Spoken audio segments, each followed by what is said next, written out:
अगर आपको भी केमिकल रिएक्शन समझने में बहुत ज़्यादा दिक्कत होती है तो आज की वीडियो होने वाली है आपके लिए। आज की वीडियो में हम समझेंगे class 10th chemical reactions and equations chapter के सभी केमिकल रिएक्शंस को। तो बने रहिएगा वीडियो के एंड तक, वीडियो को बिना स्किप करके देखना है। मेरा नाम है वंश शर्मा, आप देख रहे हैं जेन ज़ी एजुकेटर। तो चलिए आज की वीडियो को शुरू करते हैं।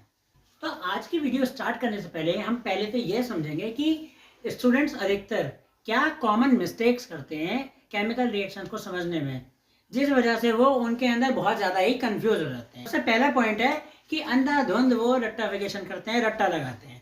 केमिकल रिएक्शन कभी भी रट्टा लगाने की चीज़ नहीं है। उन्हें समझने की कोशिश नहीं करते हैं, बिल्कुल अंधाधुंध उन्हें याद करने की कोशिश करेंगे, रट्टा लगाएंगे उसका, जो कि बिल्कुल गलत है। दूसरा क्या है कि उसके अंदर का जो लॉजिक है, एसेंस जो है उसका, उसे नहीं समझते। अंडरस्टैंडिंग जब तक उसकी लोगे नहीं तब तक आपको वो समझ ही नहीं आता। और इसी वजह से वो कई सारे केमिकल रिएक्शन को मिक्स करके उसका एक अलग ही रिएक्शन बनाते हैं और अलग कंफ्यूज हो जाते हैं, मार्क्स कट जाते हैं बेचारों के। तो आज की वीडियो हम कुछ इस तरह से लेके चलेंगे कि कुछ ट्रिक्स के साथ आपको केमिकल रिएक्शन याद करवाएं, उसका कॉन्सेप्ट पहले समझाएं, कुछ एग्जाम्पल के साथ समझेंगे, उसके लॉजिक को समझेंगे, अंडरस्टैंडिंग लेंगे और फिर कुछ एग्जाम्पल के साथ वीडियो को एंड करेंगे। हाँ तो बच्चों, अब सबसे पहले तो हम रिएक्शंस स्टार्ट करने से पहले देखते हैं कि रिएक्शंस टोटल होती कितनी तरह की हैं। हमारी जो केमिकल रिएक्शंस होती हैं 5 तरह की। पहली होती है हमारी कॉम्बिनेशन रिएक्शन, दूसरी डीकम्पोजिशन रिएक्शन, फिर डिस्प्लेसमेंट रिएक्शन, फिर डबल डिस्प्लेसमेंट रिएक्शन और लास्ट में आती है आपकी रिडॉक्स रिएक्शन। इनका नाम जितना भयानक होता है उसी वजह से अधिकतर स्टूडेंट्स कंफ्यूज हो जाते हैं। अंडरस्टैंडिंग अगर ले लें तो ये सब बहुत ही ज़्यादा ईजी है। और सबसे बढ़िया चीज़, अगर आपने इसको समझ लिया तो चैप्टर का 70% पार्ट तो आपने यहीं पे ख़त्म कर दिया, क्योंकि 70% क्वेश्चन इतने पार्ट में से ही बन जाते हैं। तो अगर आपने इतने पार्ट को समझ लिया तो 70% चैप्टर आपने ऐसे ही ख़त्म कर लिया है। और ये सबसे ज़्यादा इजी पार्ट है केमिस्ट्री का, कुछ इसमें बहुत मुश्किल चीज़ है ही नहीं। तो चलते हैं, अब पहली कॉम्बिनेशन जो रिएक्शन हमें दे रखी है इसको समझना चालू करते हैं। अब सबसे पहली रिएक्शन हम स्टार्ट करने जा रहे हैं जिसका नाम है कॉम्बिनेशन रिएक्शन। तो बुकों के अंदर आपको कॉम्बिनेशन रिएक्शन अधिकतर कुछ ऐसी लिखी हुई दिखती होगी, A + B = AB। इस साइड हो गए आपके रिएक्टेंट्स और RHS में आपके हो गए प्रोडक्ट्स, और नीचे एक एग्जांपल दे देते होंगे कुछ भी। हाँ, तो इसे अब हम समझेंगे कैसे। देखो, अधिकतर जो नाम होता है ना टॉपिक का, उसके अंदर ही उसकी पूरी समरी होती है। ये इसका नाम क्या है? Combination reaction. कॉम्बिनेशन का मतलब क्या होता है? जब कोई दो चीजें आपस में मिलती हैं, यानी कि कॉम्बिनेशन रिएक्शन वो रिएक्शन है जिसके अंदर कोई दो चीजें आपस में मिलकर एक नया केमिकल बनाएंगी। यानी कि देखो, आपको एग्जांपल में क्या दिया हुआ है, A + B = AB। ठीक है ना? मतलब कोई A रिएक्टेंट है, A केमिकल है, और कोई B केमिकल है। ये दोनों जब एड ऑन होते हैं तो एक नया प्रोडक्ट बनाते हैं जिसे कहते हैं AB। ठीक है, यही सिंपल सा चलता है। अब एक इसका एग्जांपल देखते हैं हम। अगर हमने एग्जांपल देखा इसका, A की जगह हम रख लेते हैं कैल्शियम, प्लस B में रख लेते हैं हम ऑक्सीजन। यहां पर क्या बन गया? CaO, calcium oxide. क्या हुआ? कैल्शियम प्लस ऑक्सीजन = बन गया कैल्शियम ऑक्साइड।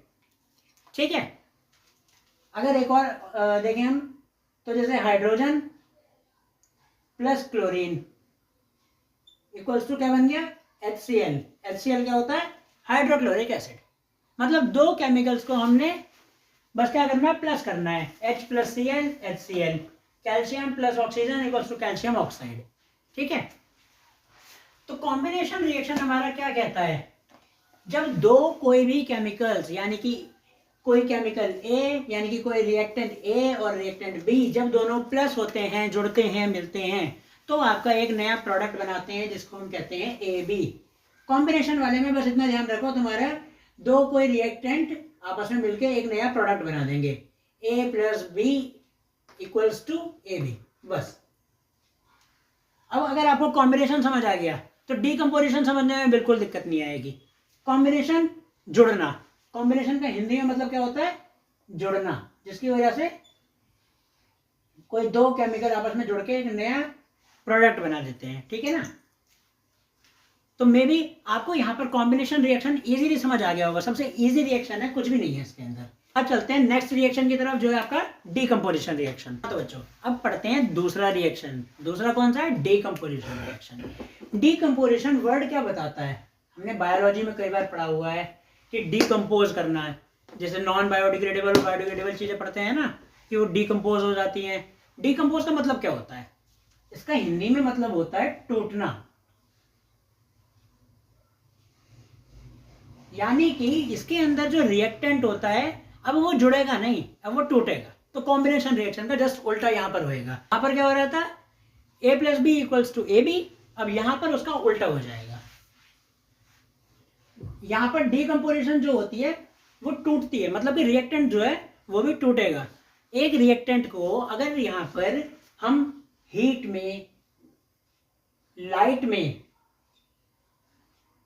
या फिर इलेक्ट्रिसिटी में छोड़ देते हैं तो उसके जो पार्ट्स होते हैं वो टूट के बिखर जाते हैं। सिंपल। यानी कि अगर हम किसी भी रिएक्टेंट को हीट, लाइट और इलेक्ट्रिसिटी इन तीनों की प्रेजेंस में छोड़ देते हैं तो वो टूट के अपने पार्ट्स में बिखर जाएगा। तो अगर हम इसका जनरल फॉर्मूला लिखना चाहें तो क्या बनेगा? A is equals to B plus C. ये तो आ गया आपका रिएक्टेंट, और अगर इसको हमने एक्सपोज कर दिया हीट, लाइट, इलेक्ट्रिसिटी में तो वो बन गया आपका बी प्लस सी, उसके पार्ट्स टूट जाएंगे, ठीक है ना। ये हो गया उसका प्रोडक्ट साइड, ठीक है। उम्मीद है आपको ये समझ आया होगा, बहुत सिंपल है। कॉम्बिनेशन रिएक्शन का जस्ट उल्टा होता है डीकम्पोजिशन रिएक्शन। कॉम्बिनेशन में जुड़ते हैं, डीकम्पोजिशन में टूटते हैं, ठीक है। तो आपके 5 में से 3 तो आपको, 2 तो आपको ऐसे याद हो गए, ठीक है। कॉम्बिनेशन जुड़ेगा, डीकम्पोजिशन टूटेगा। अब अगर हम इसका एग्जांपल देखें, हमने अभी कॉम्बिनेशन रिएक्शन में क्या देखा था कि कैल्शियम ऑक्साइड के साथ जब पानी रिएक्ट करता है तो कैल्शियम हाइड्रोक्साइड बनाता है। उसका ही एक दूसरा एग्जांपल मैं आपको भी दिखाता हूं कॉम्बिनेशन रिएक्शन का। अगर कैल्शियम हाइड्रोक्साइड के साथ कार्बन डाइऑक्साइड रिएक्ट कर जाती है तो वो बनाएगी कैल्शियम कार्बोनेट। और एक खास बात बताऊं, कैल्शियम कार्बोनेट को दूसरी भाषा में, आम भाषा में मार्बल भी कहते हैं। जो मार्बल का पत्थर होता है ना, उसका केमिकल फॉर्मूला होता है कैल्शियम कार्बोनेट। या जो चॉक होता है ना, चॉक पाउडर, वो भी कैल्शियम कार्बोनेट का बना होता है। तो वो आप लिख के आ सकते हो, आपको अच्छे खासे नंबर मिल सकते हैं इसमें, ठीक है। अब देखो, कैल्शियम हाइड्रोक्साइड और कैल्शियम वो कार्बन डाइऑक्साइड, जब ये दोनों आपस में रिएक्ट करते हैं तो कैल्शियम कार्बोनेट बनाते हैं। ये तो हुआ आपका कॉम्बिनेशन रिएक्शन, क्योंकि 2 चीजें जुड़ रही हैं और एक नई चीज बना रही हैं, कॉम्बिनेशन रिएक्शन, ठीक है। अब यहीं से हम समझेंगे क्या? Decomposition reaction. देखो, हाँ तो बच्चों देखो, अब हमने पहले क्या समझा था कि कैल्शियम हाइड्रोक्साइड को कॉम्बिनेशन रिएक्शन में, अभी कॉम्बिनेशन रिएक्शन पहले समझा रहा हूं, फिर उससे डीकम्पोजिशन रिएक्शन समझा दूंगा मैं। देखो कैसे, कैल्शियम हाइड्रोक्साइड को जब हम कार्बन डाइऑक्साइड के साथ रिएक्ट करवाते हैं, यानी कि हम क्या करवाते हैं, एटमॉस्फेयर में जो कार्बन डाइऑक्साइड प्रेजेंट होती है, कैल्शियम हाइड्रोक्साइड उसके साथ रिएक्ट करके खुद ब खुद बना देती है कैल्शियम कार्बोनेट। ये क्या हुआ? कैल्शियम हाइड्रोक्साइड और कार्बन डाइऑक्साइड दोनों मिले, क्या बनाया? कैल्शियम कार्बोनेट, प्लस साथ में बनता है वाटर, ठीक है। ये हुआ A plus B equals to AB, 2 चीज जुड़ी, एक नई चीज बना दी। अब इसी को हम उल्टा कर देंगे, क्या करेंगे? डीकम्पोजिशन रिएक्शन में। डीकम्पोजिशन रिएक्शन में कैसे कहा था? रिएक्टेंट को हीट, लाइट या इलेक्ट्रिसिटी की प्रेजेंस में रखते हैं और उसे फिर डीकम्पोज करवाते हैं, यानी कि तोड़वाते हैं। अब देखो, डीकम्पोजिशन रिएक्शन में क्या करेंगे? कैल्शियम कार्बोनेट को ही हम रिएक्टेंट वाली साइड पे रख देंगे इस बार, और उसे हीट करेंगे। एरो के ऊपर लिखा है ना हीट, जो भी चीज लिखी होगी वो उसके साथ किया गया है, उस बेचारे के साथ वो व्यवहार किया जा रहा है। यहाँ पर हीट लिखी है, इसे हीट किया जा रहा है। कैल्शियम कार्बोनेट को हीट करेंगे। अब कैल्शियम कार्बोनेट हो रहा है हीट, हीट होने के बाद ये बेचारा टूट जाएगा, एक तो कैल्शियम ऑक्साइड में, कैल्शियम ऑक्साइड में टूटा यानी कि क्विक लाइम में, और साथ में दूसरा जो होगा वो होगा कार्बन डाइऑक्साइड, गैस बन के उड़ जाएगी, ठीक है। कैल्शियम कार्बोनेट आपका जब हीट करने के बाद 2 प्रोडक्ट बनाता है, एक कैल्शियम ऑक्साइड जिसे हम कहते हैं क्विकलाइम, और साथ में बनती है गैस कार्बन डाइऑक्साइड। तो ये आपका किस फॉर्म में हुआ, A = B + C। तो आशा है आपको अब डीकम्पोजिशन रिएक्शन अच्छे से समझ में आ गया होगा। डीकम्पोजिशन मतलब तोड़ना, एक रिएक्टेंट दो प्रोडक्ट्स में टूटता है। कॉम्बिनेशन रिएक्शन मतलब जुड़ना, दो रिएक्टेंट आपस में जुड़ते हैं और एक नया प्रोडक्ट बनाते हैं। तो ठीक है, अब हमने दो रिएक्शन तो समझ लिए अच्छे से, पूरे लॉजिक के साथ और एग्जांपल्स के साथ समझे। अब आगे चलते हैं थर्ड रिएक्शन पे। थर्ड इससे भी ज्यादा आसान है। हाँ तो बच्चों, अब जो रिएक्शन में पढ़ाने जा रहा हूँ, तीसरा रिएक्शन, वो मेरा इन पर्सनल फेवरेट रिएक्शन है, जिसका नाम है डिस्प्लेसमेंट रिएक्शन। क्योंकि ये एक ऐसा रिएक्शन है जो आज की जनरेशन यानी कि जेन जी, हमारे चैनल का जो मेन मोटिव है और मेन नाम है, उनको तो बहुत इजीली समझ आ जाएगी। वो अलग बात है, वो पढ़ के समझते नहीं है, लेकिन आज वो अच्छे से समझ आएगा ही आएगा टॉपिक। डिस्प्लेसमेंट रिएक्शन, इस रिएक्शन के अंदर क्योंकि थोड़ा सा मार धाड़ का टॉपिक आएगा। अब क्या होता है, ये रिएक्शन कुछ इस तरह काम करती है, इसमें दो एलिमेंट्स के बीच में लड़ाई होती है और एक को हराया जाएगा और एक जीतेगा, दूसरे के घर पे कब्जा किया जाएगा। कैसे किया जाएगा देखते हैं। पहले समझ लेते हैं ये कहता क्या है। इसमें कहते हैं मोर रिएक्टिव एलिमेंट जो होता है वो दूसरे लेस रिएक्टिव एलिमेंट को डिस्प्लेस कर देता है, मतलब उसके घर में जाके उसके घर को खाली करता है और उसके घर में अपने हुकूमत जमाता है अच्छे से। कैसे जमाएगा, एक एग्जांपल देखते हैं कि किस तरह से एक एलिमेंट दूसरे एलिमेंट के ऊपर अपनी हुकूमत जमाएगा और उससे लड़ बढ़ के उसके घर को खाली करवाएगा और खुद जाके वहां बैठेगा। तो देखो क्या करना है, यहां पर क्या रिएक्शन लिखी हुई है। अभी ये रिएक्शन आधी है, पूरी नहीं है। अब इसे पूरी करेंगे हम, कैसे करेंगे समझो। Fe + CuSO4 यानी कि आयरन, Fe होता है आयरन का सिंबल, और CuSO4 जिनको नहीं पता देख लो, ये होता है कॉपर सल्फेट।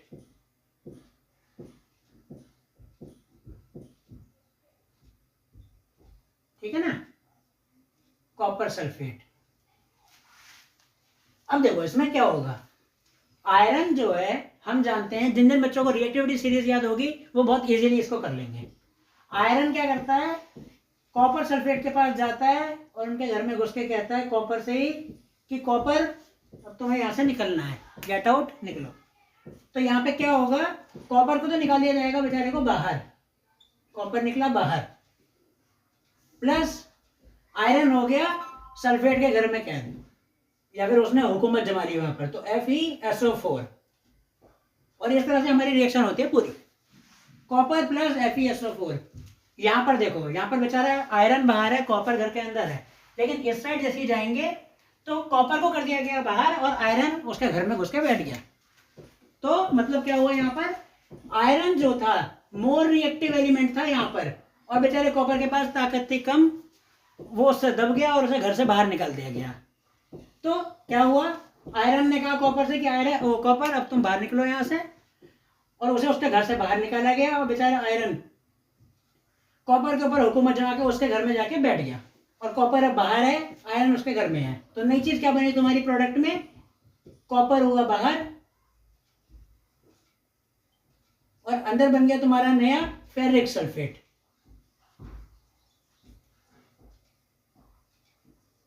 ठीक है, तो हमें इसके अंदर यह चीज ध्यान रखनी है कि कौन सा एलिमेंट ज्यादा रिएक्टिव है और कौन सा कम रिएक्टिव है, मोर रिएक्टिव और लेस रिएक्टिव। जिसकी ताकत ज्यादा वो एलिमेंट दूसरे एलिमेंट को शिफ्ट करेगा कंपाउंड में से और उसकी जगह पे जाके बैठ जाएगा और उसे वहां से बाहर निकाल देगा, मतलब उसके घर में घुस के बैठ जाएगा, उसे उसके घर से ही बाहर निकाल देगा। ठीक है ना, आयरन गया कॉपर सल्फेट के घर में, कॉपर को ही बाहर निकाल दिया, उसके घर में बैठ गया वहां पर, और नया बना दिया फेरिक सल्फेट, और कॉपर हो गया घर से बेदखल। अब यहाँ पर बहुत से बच्चे कहेंगे कि सर हमें कैसे पता चलेगा कि कौन सा एलिमेंट ज्यादा रिएक्टिव है और कौन सा कम रिएक्टिव है। तो बच्चों उसके लिए आपको सॉरी टू से रिएक्टिविटी सीरीज को याद करना पड़ेगा। अब रिएक्टिविटी सीरीज को याद करने के बहुत से तरीके होते हैं, वो अलग बात है, बहुत से बच्चे उसको भी रटने लग जाते हैं, उन तरीकों को भी रटते हैं। तो रटना तो है ही नहीं, लॉजिक लगाओ, याद करो। अगर कहोगे तो कमेंट सेक्शन में यस लिख के बताओ कि हम उस पर भी वीडियो बनाएं। रिएक्टिविटी सीरीज पे नेक्स्ट वीडियो आ जाएगी। ठीक है, तो अभी चलते हैं नेक्स्ट रिएक्शन पर। मे भी आपको ये रिएक्शन अच्छे से समझ आ गई होगी। हाँ तो बच्चों अब हमें पढ़नी है चौथी डबल डिस्प्लेसमेंट रिएक्शन। अब तक हमने पढ़ी थी डिस्प्लेसमेंट रिएक्शन तक, अब पढ़ेंगे डबल डिस्प्लेसमेंट रिएक्शन। इसमें जो डिस्प्लेसमेंट हो रहा है वो हो रहा है डबल, ठीक है ना। अब देखो यहाँ पर एक बहुत बड़ा मिसकंसेप्शन है, मतलब बच्चों में बहुत बड़ी गलतफहमी फैली हुई है कि जरा डिस्प्लेसमेंट रिएक्शन में होता है कि सबसे ज़्यादा पावरफुल एलिमेंट जो होता है, मतलब मोर रिएक्टिव एलिमेंट जो होता है, वो लेस रिएक्टिव एलिमेंट को धक्का देके बाहर निकालता है और उसकी जगह पे जाके बैठ जाता है। ऐसा भी डबल डिस्प्लेसमेंट रिएक्शन में होता होगा, लेकिन ऐसा नहीं होता। ये बिल्कुल गलत फहमी फैली हुई है बच्चों के अंदर, स्टूडेंट समाज में बिल्कुल गलत चीज़ फैली हुई है। ये चीज़ भूल जाओ, ऐसा नहीं होता। जो एक्चुअल लॉजिक है वो आज समझो क्या होता है। डबल डिस्प्लेसमेंट रिएक्शन में, इसका नाम ही भले डिस्प्लेसमेंट है, लेकिन इसमें एक्चुअल क्या होता है वो समझो। पॉजिटिव और नेगेटिव आयंस जो होते हैं इसके अंदर, वो अपनी जगह को चेंज करते हैं, ठीक है ना, चेंजेस प्लेस, ठीक है ना, चेंजेस प्लेस। इसमें दो कंपाउंड्स रिएक्ट करते हैं हमेशा। दो कंपाउंड जो रिएक्ट करेंगे उनमें जो पॉजिटिव और नेगेटिव आयंस होते हैं हमारे, वो अपनी जगहों को चेंज करते हैं और दो नए कंपाउंड्स बनाते हैं, ठीक है। तो यानी कि दो रिएक्टेंट होंगे जो कि दोनों कंपाउंड होंगे, और वो दोनों जगहों को चेंज करके अपने नए प्रोडक्ट बनाएंगे, जिसको अब हम कहेंगे डबल डिस्प्लेसमेंट रिएक्शन, ठीक है ना। तो कभी भी डिस्प्लेसमेंट और डबल डिस्प्लेसमेंट रिएक्शन के लॉजिक को सेम मत करना। डिस्प्लेसमेंट रिएक्शन में रिएक्टिविटी सीरीज के बेसिस पर होता है काम, लेकिन डबल डिस्प्लेसमेंट रिएक्शन में डायरेक्ट आपके पॉजिटिव और नेगेटिव आयन अपनी जगहों को चेंज कर लेंगे, ठीक है। और हाँ, डबल डिस्प्लेसमेंट रिएक्शन में आपके प्रेसिपिटेट बनते हैं। प्रेसिपिटेट क्या होता है? बाय प्रोडक्ट, ठीक है ना। बाय प्रोडक्ट यानी कि जो लास्ट में बच जाता है अधिकतर, प्रेसिपिटेट। किसी भी रिएक्शन के लास्ट में कोई भी चीज जब बचती है तो उसको प्रेसिपिटेट या फिर बाय प्रोडक्ट भी कहा जाता है, ठीक है ना। और इसी वजह से डबल डिस्प्लेसमेंट रिएक्शन को हम प्रेसिपिटेशन रिएक्शन भी कहते हैं,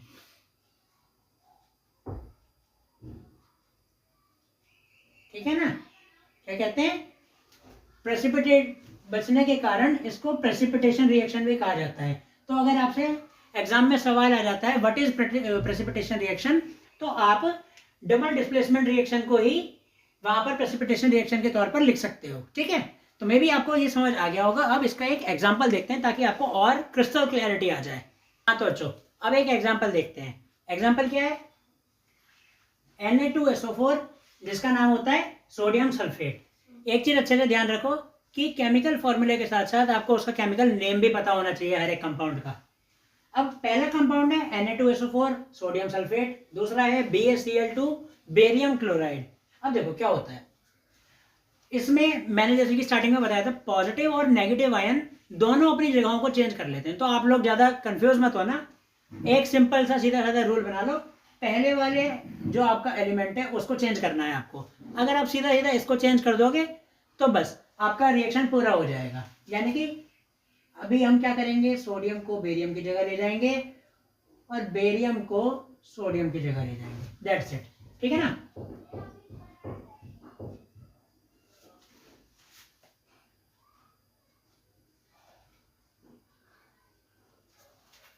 और बेरियम को सोडियम की जगह ले जाएंगे, ठीक है। तो क्या बन जाएगा? और हाँ, यहां पर एक चीज और अच्छे से ध्यान रखना कि जब भी हम किसी एलिमेंट को दूसरे कंपाउंड में शिफ्ट करेंगे तो उसके साथ वाले आयन को जरूर देख लेना, क्योंकि वहां पर आपका केमिकल फॉर्मूला का कॉन्सेप्ट आएगा। पता चले आप बिल्कुल SO4 को एग्जैक्ट रख दो और उसकी वैलेंसी वगैरह गड़बड़ा जाए, केमिकल फॉर्मूला गलत बन जाए, ठीक है ना। जो आपको भी देखने को मिलेगा, देखना। जैसे यहाँ पर BaCl2 है, क्लोरीन के साथ 2 लगा हुआ है। अब यहाँ पर क्या आ जाएगा? बेरियम की जगह सोडियम, ठीक है। तो बेरियम की जगह आ गया सोडियम और क्लोरीन साथ में, तो बन जाएगा क्या? Sodium chloride. अब सोडियम क्लोराइड का फॉर्मूला हम जानते हैं NaCl होता है। अब यहाँ पे Cl2 है तो NaCl2 मत लिख देना, NaCl ही लिखना, सोडियम क्लोराइड बन रहा है वो, ठीक है। अगर NaCl2 लिख दिया तो रिएक्शन गलत हो जाएगी। तो Na Cl, ठीक है, पहला तो बना ये। अब बेरियम चला गया हमारा सोडियम सल्फेट वाली जगह में, सोडियम हट चुका है तो सल्फेट अकेला बचा है, तो आपका बन जाएगा बेरियम और सल्फेट। तो Ba, बेरियम की वैलेंसी 2 होती है, सल्फेट की 2 होती है, तो दोनों क्रॉस आउट हो जाएंगे, BaSO4, ठीक है, ये बन गया बेरियम सल्फेट। तो यहाँ पे इनके नाम भी लिख दो, बेरियम सल्फेट, और साथ में बन गया क्या आपका, सोडियम क्लोराइड। बहुत ही बढ़िया, है ना। तो इस तरह से आपकी डबल डिस्प्लेसमेंट रिएक्शन वर्क करती है। इसमें कुछ भी नहीं है, बस एक सिंपल सा रूल याद रखो, हमेशा फर्स्ट वाले एलिमेंट को चेंज कर दो, फर्स्ट एलिमेंट को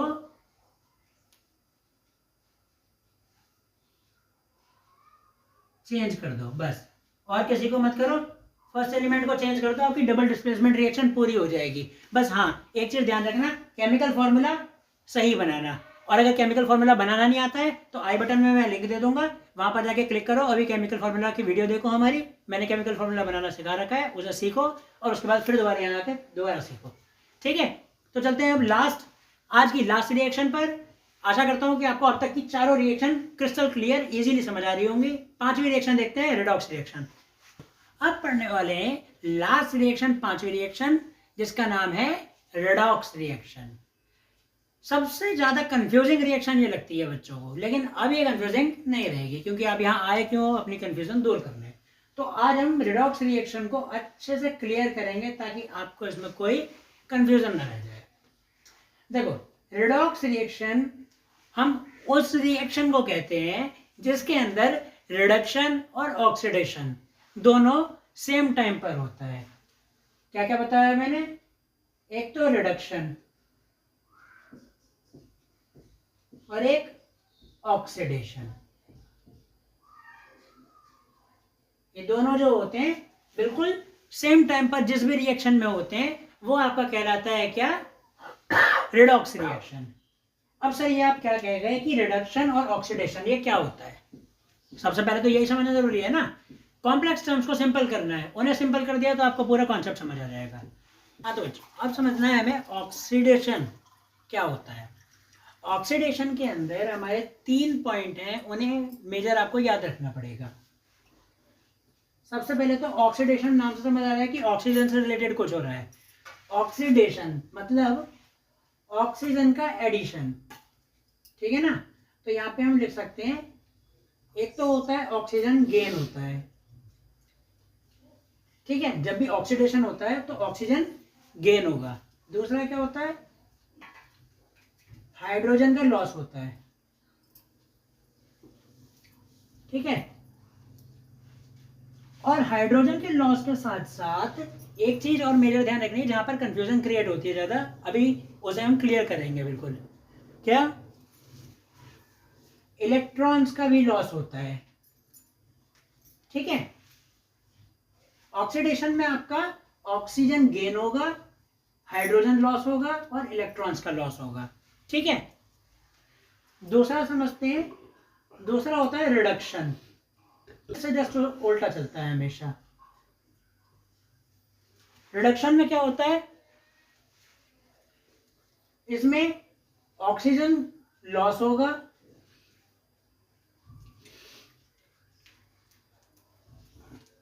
हाइड्रोजन गेन होगा, यानी कि हाइड्रोजन ऐड हो जाएगा इसके अंदर,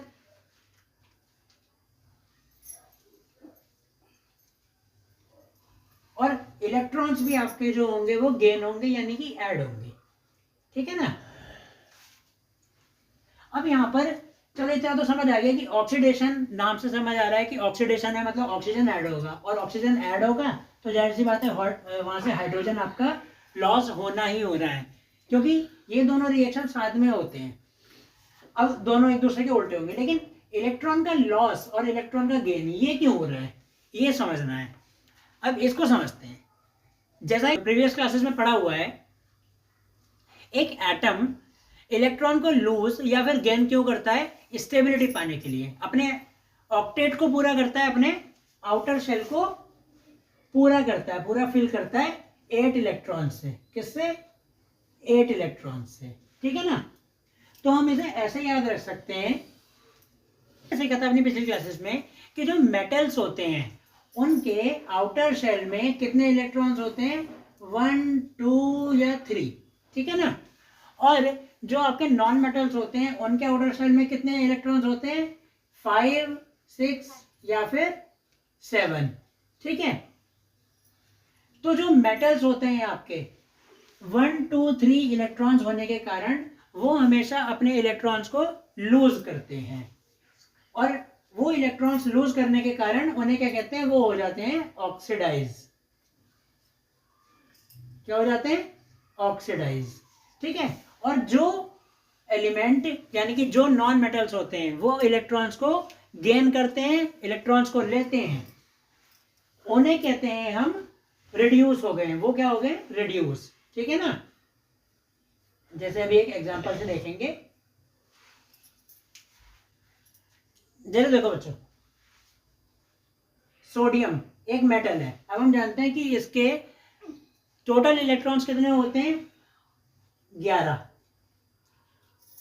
तो सोडियम का इलेक्ट्रॉनिक कन्फिग्रेशन हमने छोटी क्लास में पढ़ा है 2, 8, 1। अब इसके आउटर शेल में कितना है? 1 इलेक्ट्रॉन। तो ये 1 इलेक्ट्रॉन को इजीली दे सकता है। सोडियम एक मेटल है। ठीक है ना। 1 इलेक्ट्रॉन को ये इजीली दे सकता है। तो ये क्या करता है? एक इलेक्ट्रॉन को दे देता है। तो इसका जो इक्वेशन बनती है कुछ बनती है इस तरह से, Na+ सोडियम का कैटायन प्लस एक इलेक्ट्रॉन उसने कर दिया लूज। ठीक है ना। एक इलेक्ट्रॉन ये बाहर निकाल देता है। वही है आपका। हाँ तो बच्चों अब देखो, अब सोडियम का तो हो गया ये। अब क्लोरीन, क्लोरीन एक नॉन मेटल है। क्लोरीन के जो आउटर शेल में इलेक्ट्रॉन होते हैं वो होते हैं 7, 2, 8, 7। इसे एक इलेक्ट्रॉन चाहिए, सोडियम एक इलेक्ट्रॉन दे रहा है, तो ये उस एक इलेक्ट्रॉन को क्या रहेगा? ले लेगा। तो क्लोरीन प्लस ये वाला इलेक्ट्रॉन, ठीक है ना, क्लोरीन एक इलेक्ट्रॉन को लेगा और इसका बन जाएगा एनायन क्लोराइड का, Cl- का। ठीक है। तो हम इजी लैंग्वेज में कह सकते हैं कि जो हमेशा मेटल्स होते हैं वो तो होते हैं यहाँ पे क्या? ऑक्सीडाइज। ठीक है ना। और जो नॉन मेटल्स होते हैं वो होते हैं आपके रिड्यूस, यानी कि वो रिडक्शन शो करते हैं। ठीक है ना। रिड्यूस होते हैं वो। और अगर आपसे कोई पूछे कि इलेक्ट्रॉन्स लूज और गेन क्यों होते हैं, तो सीधा सीधा आपको बस इतना बताना है कि वो एटम अपनी स्टेबिलिटी लेने के लिए, अपने आप को स्टेबल करने के लिए अपने इलेक्ट्रॉन्स को लूज और गेन करता है। ठीक। तो अब देखते हैं ऑक्सीडेशन रिएक्शन, रिडक्शन रिएक्शन और रेडॉक्स रिएक्शन, तीनों के एक एक एग्जांपल देखते हैं। एग्जांपल से ज़्यादा अच्छे से समझ आएगा। आप ये इलेक्ट्रॉन को लूज और गेन के टॉपिक को बस अपने कंसेप्चुअल टॉपिक्स के लिए समझो, बाकी बस इतना ध्यान रखो, ऑक्सीडेशन में ऑक्सीजन गेन होगा, रिडक्शन में हाइड्रोजन गेन होगा, बस इतना ध्यान रखो। ऑक्सीडेशन है, अब यहाँ पे हमने क्या किया है, कॉपर में ऑक्सीजन को ऐड करवाया, जाहिर सी बात है ऑक्सीडेशन है तो ऑक्सीजन का एडिशन होगा। अगर ऑक्सीजन का एडिशन हो रहा है तो भी ऑक्सीडेशन होगा, और अगर हाइड्रोजन वहां से निकल रहा है तो भी ऑक्सीडेशन ही होगा। ठीक है ना।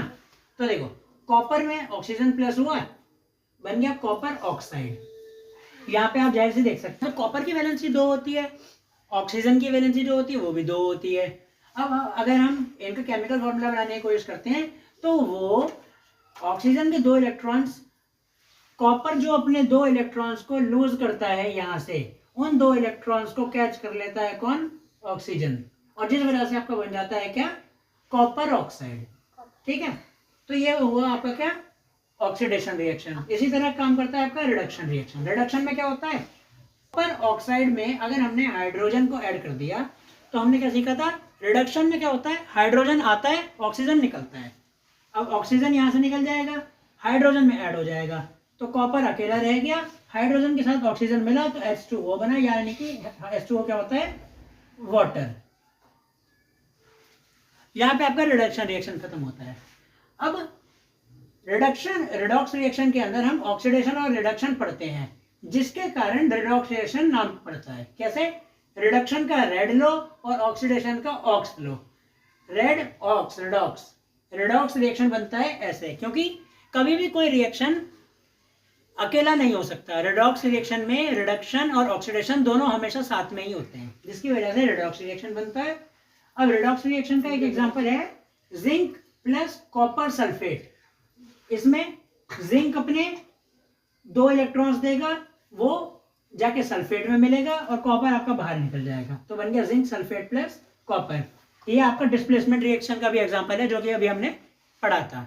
तो यहाँ पर आपके 5 रिएक्शन खत्म होते हैं पूरे लॉजिक के साथ, बिना रट्टा लगाए, बिना किसी भी तरह से उन्हें याद करें। अच्छे से हमने इनका लॉजिक समझा है, अंडरस्टैंडिंग लिए। उम्मीद है आपको ये अच्छे से क्रिस्टल क्लियर हुए होंगे। अगर आपको ये वीडियो अच्छी लगी है तो इसे लाइक करना, अपने दोस्तों तक शेयर करना। वीडियो में कोई भी डाउट आया हो तो अपने कमेंट्स में डाउट पूछना और चैनल को सब्सक्राइब कर लेना। मिलते हैं अगली वीडियो में, तब तक के लिए थैंक्स फॉर वॉचिंग।